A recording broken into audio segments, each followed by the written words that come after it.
สบายดีเนาะคลิปนี้ข้อยจะมาให้ความรู้เนาะในการเลือกซื้อโทรศัพท์มือสองเนาะสำหรับ iPhone ซื้อแบบใดบ่ให้ถูกตัวถูกต้มเนาะได้ของบ่ดีเนาะคลิปตัวนี้จะเป็นตัวอย่าง15 Pro Max เครื่องนี้เนาะ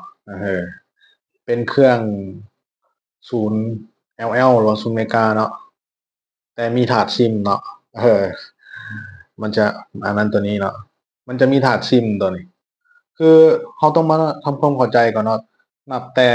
iPhone 14ขึ้นไปเนาะ14 Pro Max 14ขึ้นไปเนาะซีรีส์14ขึ้นไปเนาะ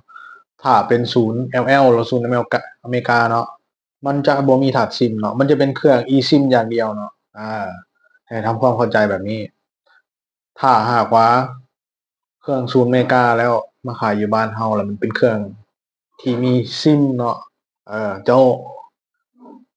เจ้าฮู้ไว้เลยว่าเครื่องตัวนั้นเป็นเครื่องที่ว่าเป็นเครื่อง Refurbished เนาะเป็นเครื่องที่ว่าปรับแต่งเปลี่ยนอะไรทั้งในเนาะอ่า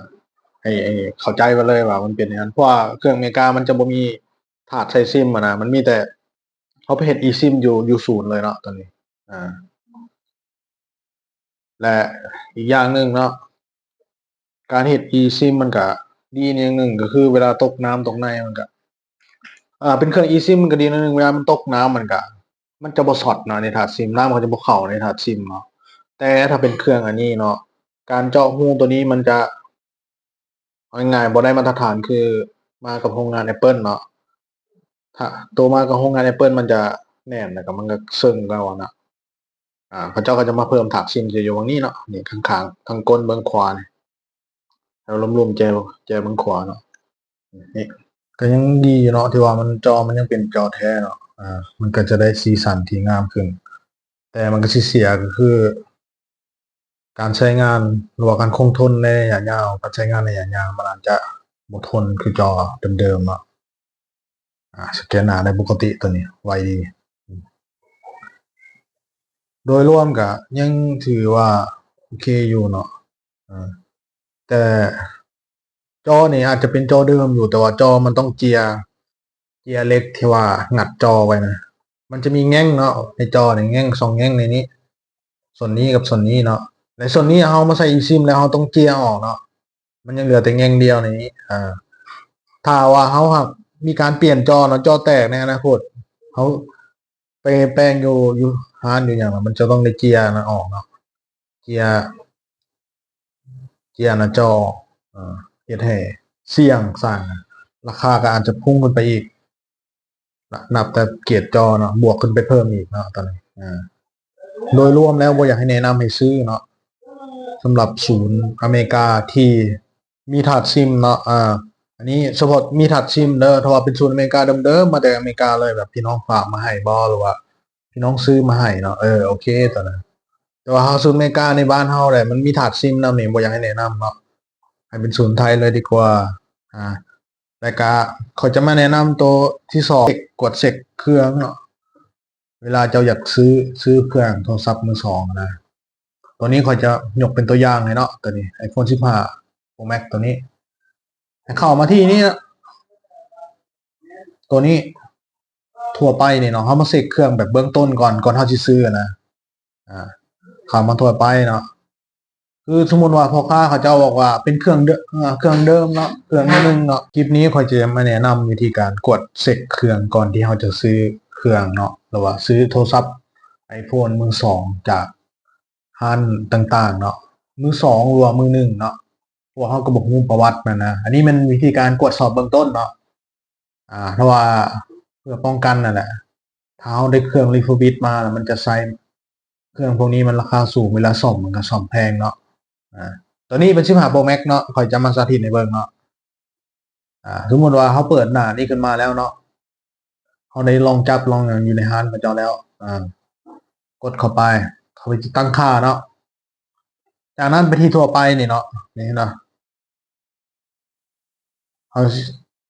เข้ามาที่เกี่ยวกับเนาะเลื่อนออกมาเนาะ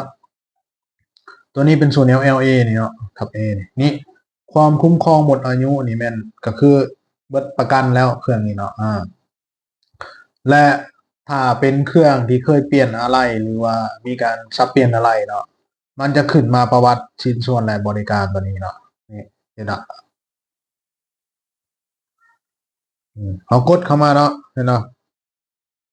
มันจะมีแบตเตอรี่นี่ไม่ทราบเนี่ยก็คือแบตใหม่เนาะเขาเปลี่ยนวานี้เขาเปลี่ยนให้เราวานี้อันนี้เป็นเครื่องน้องมันหักแพงกันเนาะจอภาพนี่มันใช้แล้ว ถ้าขึ้นว่าใช้แล้วนี่เป็นจอแท้อยู่ เป็นจอแท้ตัวนี้แต่ว่าเป็นเครื่องที่ว่าเป็นจอที่เคยซ่อมมาแล้วเนาะเคยแปลงมาแล้วก็สิมีประมาณนี้ถ้าว่าเป็นเครื่องมือหนึ่งมันต้องบ่มีฟังก์ชันตัวนี้เนาะบ่มีตัวนี้ขึ้นมาเนาะชิ้นส่วนประวัติชิ้นส่วนและบริการมันต้องบ่มีขึ้นมาเนาะมันต้องแบบนี้13 Pro Max ของข่อยเป็นเครื่องเดิมเนาะเนี่ยมันจะเป็นแบบนี้ขึ้นมาแบบนี้เลยเนี่ยบ่มีขึ้นมาเนาะอันนี้เบื้องต้นเด้อกดสอบเบื้องต้นซื่อเด้อตัวนี้นะมันอาจจะมันต้องบ่มีเนาะตัวนี้ถ้าเป็นเครื่องมือหนึ่งเลยนะถ้าเครื่องมือสองเขาก็กดอย่างเงี้ยอะไรแท้อะไรเทียมนี่ถ้าอะไรเทียมแบตเทียมเนี่ยจะขึ้นมาแบตเตอรี่ไม่รู้จักนะเนาะชิ้นส่วนแบตเตอรี่ไม่ทราบเลยเนาะอ่าเนี่ยก็สิมีประมาณนี้สองก็คือเฮาเช็คอีมี่เนาะอีมี่เฮาสามารถเข้าไปเขาเช็ดคลิปแยงไว้เนาะวิธีการเข้าไปกดเช็คอีมี่ของ iPhone เนาะว่าสีโทรศัพท์แล้วก็รุ่นมันตรงกันบ่เนาะตัวนี้มี2อย่างแล้วในจอเคยซ่อมมาแล้วจอเนี่ยแล้วก็ตัวแบตเตอรี่เนาะแบตเตอรี่นี่เปลี่ยนมาแล้วสำหรับเครื่องนี้เด้อเครื่องนี้เป็นเครื่อง15 Pro Max เนาะ0 mAh อเมริกาแต่ว่ามีถาดซิมเนาะอ่าคือข้อยอยากให้ทำความเข้าใจไว้เลยว่านับแต่14ขึ้นไปเนาะถ้าเป็น0อเมริกามันจะบ่มีถาดซิมเนาะนั่นว่าเป็นนั่นหมายความว่าเครื่องตัวนี้เป็นเครื่องอาจจะเป็นเครื่อง refurbish เนาะหรือเป็นเครื่องประกอบสับเปลี่ยนอะไรมาแล้วก็มีการเกะเนาะเอาถาดซิมมาใส่เนาะเพราะเครื่องตัวนี้มันจะบ่มีบอนใส่ซิมเลยเนี่ยถ้าเป็นเครื่องมาจากอเมริกาเลยเนี่ยมันจะบ่มีถาดซิมเนาะเป็นเครื่อง eSIM เนาะเขาต้องไปเฮ็ดอยู่ศูนย์เนาะถ้าเป็นศูนย์ Unitel ศูนย์ Unitel ศูนย์ M-Phone ศูนย์ ETL อย่างก็ว่าไปเนาะอ่าสำหรับขั้นตอนการกดสอบโทรศัพท์ก่อนซื้อในเบื้องต้นก็จะมีประมาณนี้เนาะให้ทุกคนไปกดสอบเบิ่งเนาะก่อนที่ซื้อเสียงกัน